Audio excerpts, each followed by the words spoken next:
Assalamualaikum warahmatullahi wabarakatuh. Kami dari kelompok 3 kelas B. Di sini kami akan menjelaskan PAGT pada penyakit saluran pernafasan. Nah, di sini kita akan mengambil salah satu penyakit saluran pernafasan yaitu PPOK. Nah, di sini anggota kelompok kami ada 4. Yang pertama ada saya sendiri, Biga Rizky Sunaria dengan 3 digit NPM terakhir 048. Dan ada rekan saya, Christine Luciana Sialayan dengan 3 digit NPM terakhir 022. Terus ada Foni Aulia Putri dengan 3 digit NPM terakhir 037. Dan yang terakhir ada Itakila dengan 3 digit NPM terakhir 053.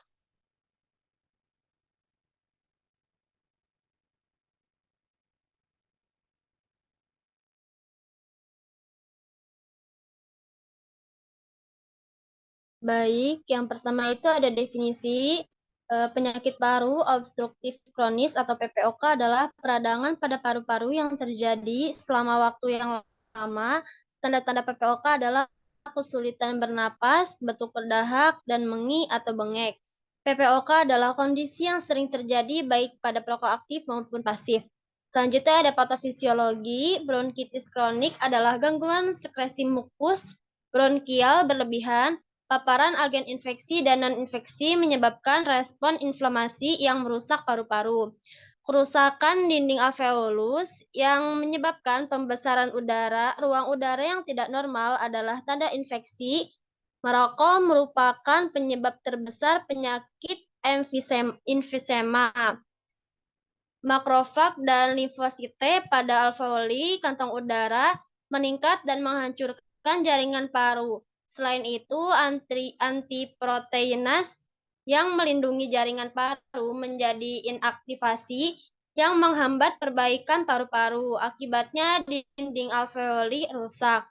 Terdapat 4 perubahan patologik yang dapat timbul pada emfisema, yaitu yang pertama, hilangnya elastisitas paru yang menyebabkan jalan nafas kecil menjadi kolaps atau menyempit. Posisi istirahat normal selama ekspirasi. Yang kedua, terbentuknya bula, yaitu dinding alveolar juga beberapa merusak alveoli yang menjadikannya membesar dan sulit kembali normal. Yang ketiga, hiperinflasi paru, yaitu besarnya alveoli yang hanya bisa dilihat pada pemeriksaan sinar X. Selanjutnya, next. Terdapat 2 tipe dari emfisema, yaitu sentrilobular emfisema dan panlobular emfisema. Sentrilobular emfisema terjadi akibat dari kerusakan pada bronchiolus respiratorius di dinding akan berlubang semakin besar. Emfisema jenis ini dikaitkan dengan bronkitis kronis atau proko. Panlobular emfisema disebabkan akibat dari alveolus distal dari bronchiolus terminalis mengalami pembesaran serta kerusakan secara merata tersebar di seluruh bagian paru-paru yang merupakan emfisema primer dan berkaitan dengan usia tua sebab elastisitas paru menurun. Selanjutnya ada pelaksanaan diet untuk PPOK. Diet yang cocok untuk penderita PPOK dengan defisit nutrisi adalah diet TKTP, yaitu diet yang mengandung energi dan protein di atas kebutuhan normal. Diet ini diberikan dalam bentuk makanan biasa atau lunak. Ditambah bahan makanan sumber protein tinggi seperti susu, telur, dan daging dalam bentuk minuman steril. Diet tinggi kalori, tinggi protein bertujuan memberikan makanan lebih banyak daripada keadaan biasa untuk memenuhi kebutuhan energi dan protein yang meningkat dan mengurangi kerusakan jaringan tubuh atau guna menambah berat badan hingga mencapai normal. Next.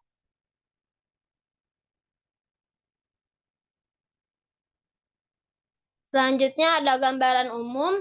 Diet energi tinggi protein tinggi adalah diet kandungan energi dan protein lebih tinggi dibandingkan kebutuhan yang memiliki normal. Diet ini diberikan untuk mengatasi masalah dan resiko malnutrisi pada pasien akibat kekurangan energi dan protein. Karena kebutuhan yang meningkat sebagai dampak dari peningkatan stres metabolik, penurunan daya tahan tubuh, faktor penyakit inflamasi, gagal tumbuh pada anak, dan sebagainya. Malnutrisi merupakan suatu kondisi yang dihasilkan dari kekurangan intake atau uptake zat gizi yang mengarah pada perubahan komposisi tubuh atau penurunan massa bebas lemak dan massa sel tubuh sehingga terjadi kurangnya fungsi fisik dan mental serta gangguan hasil klinis penyakit. Diet ETPT dapat diberikan dalam berbagai bentuk, baik oral maupun enteral. Diet ini umumnya diberikan dengan penambahan makanan atau suplemen yang mengandung energi tinggi dan protein tinggi tanpa meningkatkan volume makanan menjadi terlalu besar, seperti susu, daging, margarin, makanan enteral, dan sebagainya. Pemberian diet dapat dilakukan bertahap sesuai dengan daya terima dan kapasitas fungsi pencernaan pasien. Selanjutnya ada klinis atau fisik. Pemeriksaan klinis atau fisik terkait indikator malnutrisi antara lain yang pertama, badan tampak kurus, kehilangan massa otot seperti pengecilan otot tulang pelipis, klavikula atau pectoralis dan punggung, otot bahu, otot interosseus, scapula atau belikat otot paha dan betis. Yang kedua, kehilangan lemak subkutan seperti orbital, trisep, lemak pada tulang rusuk. Yang ketiga, pada kekurangan protein terdapat akumulasi cairan general atsir, penurunan kekuatan cengkraman tangan. Yang kelima, tanda-tanda retensi cairan dan defisiensi zat gizi mikro. Next.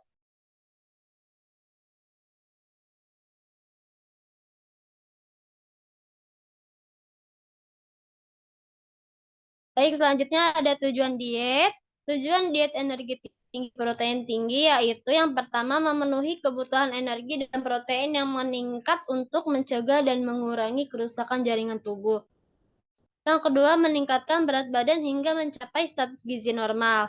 Selanjutnya ada syarat dan prinsip diet. Yang pertama, energi tinggi yaitu 40-45 kalori per kilogram BB berat badan. Yang kedua, ada karbohidrat cukup. Yang ketiga, protein tinggi. Yang keempat, lemak rendah atau cukup. Yang kelima, ada mineral Fe untuk mengganti Fe yang hilang. Yang keenam, ada vitamin tinggi C, E, B kompleks. Yang ketujuh ada cairan cukup. Yang kedelapan ada makanan lunak sesuai kemampuan pasien. Next. Oke, untuk selanjutnya adalah contoh kasusnya. Jadi pada contoh kasus ini, Tuan Jamal yang berusia 63 tahun masuk ke rumah sakit pada tanggal 29 Mei 2023. Pasien tidak bekerja, untuk kebutuhan hidup sehari-harinya dibantu oleh anak-anaknya. Pasien hanya tinggal bersama istrinya. Pasien mengeluh sesak nafas 1 minggu sebelum masuk ke rumah sakit. Semakin lama semakin bertambah sesak. Sesak jika sedang melakukan suatu aktivitas. Terus sesak disertai bunyi wengi. Tidak ada keluarga pasien yang mempunyai penyakit yang sama dengan pasien. Jadi ini bukan penyakit keturunan. Terus pasien memiliki kebiasaan merokok hingga 1 bungkus per harinya sejak 5 tahun yang lalu. Terus pasien merasa turun berat badan 3 bulan yang lalu dari 60 menjadi 53 kilogram dengan tinggi badan 170 cm. Makannya 3 kali sehari dengan makanan pokok kurang lebih 200 gram tiap kali makannya. Lauk hewani yang biasa dikonsumsi adalah ikan goreng 3 kali per hari kurang lebih 50 gram tiap kali makannya. Lauk nabati yang biasa dikonsumsi adalah tempe 3 kali per hari, 2 potong sedang kurang lebih 50 gram tiap kali makannya. Terus pasien juga mengonsumsi sayur kurang lebih 50 gram tiap kali makannya selama 2 kali sehari. Terus juga buah jeruk sekali sehari. Snack yang sering dikonsumsi adalah gorengan hingga 2 kali per harinya, kurang lebih 25 gram tiap kali makannya. Pasien punya kebiasaan minum susu full cream 1 sampai 2 kali per harinya dan suka minuman yang manis seperti sirup. Nah, ini skalanya 1 sampai 2 kali per harinya.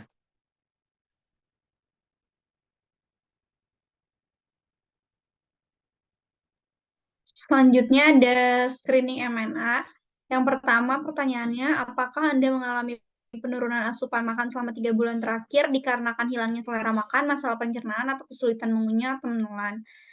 Pasien mengalami penurunan asupan makan sehingga skornya adalah 1. Yang kedua, apakah Anda kehilangan berat badan selama 3 bulan terakhir? Itu 0 karena kehilangan berat badannya lebih dari 3 kilo. Pasien kehilangan berat badan lebih dari 3 kilo, yaitu sebanyak 7 kilo. Yang ketiga, bagaimana mobilisasi atau pergerakan pasien? Itu nilainya 1 karena dapat turun dari tempat tidur namun tidak dapat jalan-jalan. Selanjutnya ada apakah pasien mengalami stres psikologis atau penyakit akut selama 3 bulan terakhir? Yaitu tidak, pasien tidak mengalami stres psikologis maupun penyakit akut. Yang kelima, apakah pasien memiliki masalah neuropsikologi? Pasien tidak mengalami masalah neuropsikologi, skornya 2. Yang terakhir ada bagaimana hasil BMI atau Body Mass Index pasien, yang hasilnya 0 karena Body Mass Index pasien atau BMI-nya kurang dari 19. Jadi kesimpulannya, berdasarkan hasil screening MNA dihasilkan bahwa pasien Tuan Jamal berkemungkinan mengalami malnutrisi karena skor MNA kurang dari sama dengan 11, yaitu skornya totalnya 5. Selanjutnya ini ada recall pasien. Pasien makan 3 kali sehari, pagi, siang, dan malam. Itu menunya sama, yaitu nasi, ikan goreng, tempe dengan selingan susu full cream, gorengan, sirup. Dan hasilnya total energinya 216, proteinnya 79,8, lemaknya 66,8 gram, dan karbohidratnya 277 gram. Selanjutnya, nutritional screening pasien yang tadi, pasien memiliki jumlah skor 5 dengan interpretasi beresiko malnutrisi sehingga pasien memerlukan program PAGT. Program PAGT ADIME yang pertama ada asesmen gizi, antropometri, berat badan aktual pasien sesuai dengan soal 53 kg, tinggi badannya 170 cm, dihasilkan IMT atau BMI 18,3 kg per meter kuadrat, berat badan pasien sebelumnya itu 60 kg, perubahan berat badannya sebesar 13,2%, status gizinya pasien itu underweight karena IMT-nya kurang dari sama dengan 18,4. Kesimpulan interpretasinya, pengukuran antropometri didapatkan hasil status gizi pasien underweight dan mengalami perubahan berat badan sebesar 13,2% berdasarkan IMT. Selanjutnya ada biokimia pasien, ini didapat dari soal, hemoglobinnya 13,7 gram per dl itu normal, hematokritnya 40% normal, leukositnya 15.100 per meter kubik mm kubik itu tinggi, eritrositnya 4,74 juta per ul itu normal, trombositnya 189.000 per mm kubik itu normal, MCV-nya 83,8 FL itu normal, MCH-nya 28,9 PG normal, MCHC 34,5% itu normal, kadar natriumnya atau Na 131 mEq per liter itu rendah, kaliumnya 4,1 mEq per liter itu normal, ureumnya 28 mg per dl itu normal. Yang terakhir kreatinir 0,78 mg per dl normal. Kesimpulan interpretasi dari biokimia, data biokimia pasien menunjukkan leukosit mengalami peningkatan dan kadar natrium mengalami penurunan. Selanjutnya ada fisik klinis terkait gizi dan gangguan saluran cerna atau GIT. Kondisi fisik klinis yang pertama, pasien itu mengalami kesadaran sadar atau kompos mentis dengan tekanan darah 120 per 90 mmHg, suhunya tidak diketahui, nadinya 80 kali per menit, RR atau respiratorinya 20 kali per menit. Kondisi fisik lainnya yaitu sesak ditandai dengan bunyi mengi. Gangguan GIT-nya tidak ada, pasien dalam kesadaran normal dan tidak mengalami gangguan GIT. Baik, selanjutnya untuk diagnosa gizinya, yang pertama untuk NI-nya NI 2.1, yaitu asupan oral yang tidak adekuat berkaitan dengan defisit atau kekurangan pengetahuan terkait makanan dan gizi tentang asupan makanan atau minuman oral yang tepat, ditandai dengan penurunan berat badan dan hasil recall asupan energi 60%, protein 62%, asupan lemak 58%, dan karbohidrat 62%. Lalu untuk NC-nya NC 2.2 yaitu nilai laboratorium terkait gizi yang diubah berkaitan dengan disfungsi paru-paru ditandai dengan temuan fisik kuku biru. Lalu NC yang kedua yaitu ada NC 3.2, penurunan berat badan yang tidak diinginkan berkaitan dengan penurunan kemampuan untuk mengkonsumsi energi yang cukup ditandai dengan penurunan berat badan sebanyak 13,2% selama 90 hari. Lalu untuk NB-nya, NB 1.1, yaitu defisit pengetahuan terkait pangan dan gizi berkaitan dengan kurangnya pendidikan terkait gizi sebelumnya, ditandai dengan tidak ada pengetahuan sebelumnya tentang kebutuhan akan rekomendasi makanan gizi.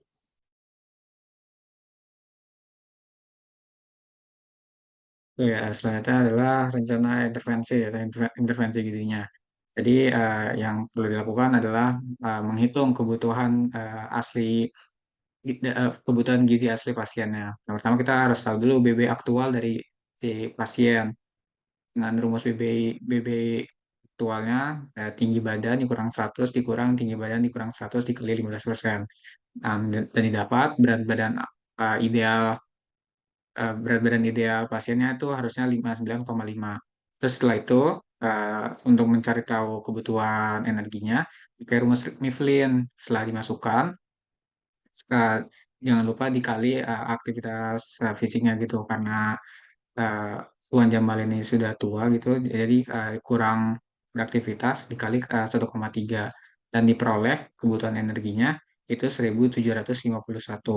Nah, setelah tahu kebutuhan energi 1751, mencari protein, lemak, karbohidrat, tinggal dikali persenan-persenan yang udah disiapkan gitu. Yang protein itu 20%, lemak 25%, karbohidratnya 55%. Terus selanjutnya itu adalah intervensi gizi dari diagnosisnya. Yang pertama tuh yang pertama tujuan dari intervensi yang akan dilakukan adalah menaikkan berat badan dengan meningkatkan asupan makanan. Dari yang tadi kurangnya dari diagnosis yang tadi kurangnya asupan oral inadekuat. Jadi intervensinya itu kita berusaha untuk meningkatkan asupannya gitu. Sama nomor dua juga sama sebenarnya memberikan diet energi tinggi protein energi tinggi, protein tinggi untuk memenuhi kebutuhan energinya dan protein yang meningkatkan untuk mencegah dan mengurangi kerusakan jaringan tubuh. Terus keterangannya tujuan diet ini memenuhi kebutuhan energi dan protein yang meningkat untuk mencegah dan mengurangi kerusakan jaringan tubuh. Terus yang kedua itu meningkatkan berat badan hingga mencapai status gizi normal. Pada pasien Tuan Jamal kan sudah diketahui IMT-nya itu underweight. Jadi dari intervensinya kita berusaha untuk meningkatkan IMT-nya menjadi normal dengan syarat-syarat diet, energinya harus sesuai dengan yang dibutuhkan gitu. Jadi 1751 kilokalori. Terus yang ketiga, jenis intervensinya yaitu meningkatkan pengetahuan pasien dengan memberikan konseling gizi terkait penyakit paru obstruktif kronik atau PPOK. Jadi diet yang tadi sudah dijelaskan yang pertama itu adalah diet tinggi tinggi energi tinggi protein. Itu gunanya buat tinggi energinya tuh buat underweight-nya dan tinggi proteinnya tuh buat regenerasi paru-paru gitu. Jadi biar penyakit PPOK-nya itu bisa tersembuhi gitu. Terus deskripsinya ini meningkatkan pengetahuan terkait PPOK dan diet energi tinggi protein yang tadi. Dan konseling tambahannya sebenarnya kayak mengusahakan Tuan Jamal ini untuk berhenti merokok gitu agar PPOK ini nggak bertahan lama di tubuh pasien. Terus pemesanan dietnya ini diet tinggi energi, tinggi protein dengan jumlah kilokalorinya itu 1.800. Jadi kita berusaha untuk meningkatkan kebutuhan energinya gitu. Yang awalnya tadi di recall-nya kurang dari kebutuhannya. Bentuknya lunak karena susah untuk makan gitu. Next.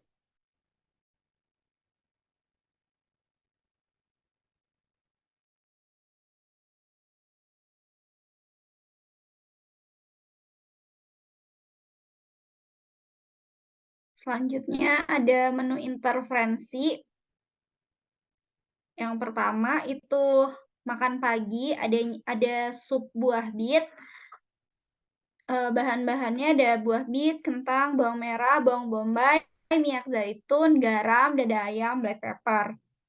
Bisa dilihat jumlahnya pada tabel, serta jumlah energinya 349,8 kilokalori, proteinnya 17,4 gram, lemaknya 15,4 gram, karbohidratnya 45,8 gram. Selanjutnya ada selingan. Yang pertama itu smoothies pisang stroberi, bahannya ada pisang raja, stroberi, susu segar, yogurt, madu. Jumlahnya itu energinya 178,15 kilokalori, proteinnya 15,02 gram, lemaknya 8,725 gram, karbohidratnya 54,12 gram.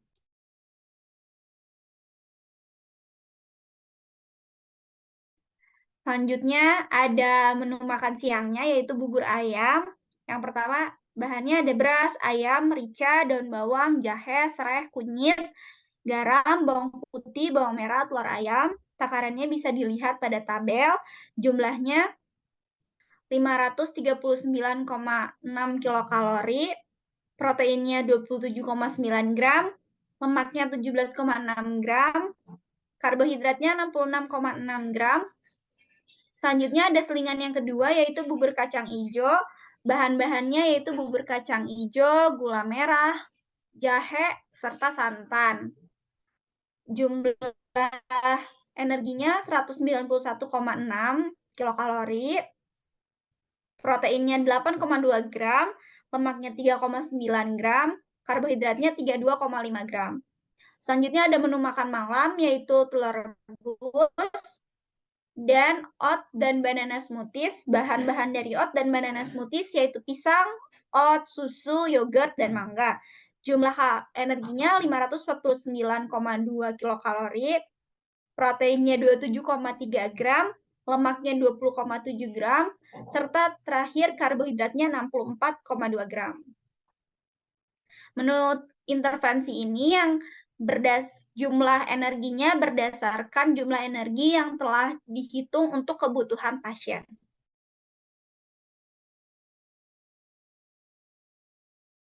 Oke, sekian dari kasus dari kami. Jadi diet diet tinggi energi, tinggi protein itu diet yang cocok untuk penderita PPOK, salah satu penyakit pernafasan. Gitu. Mohon maaf jika kami ada salah. Wabillahi taufiq wal hidayah. Wassalamualaikum warahmatullahi wabarakatuh.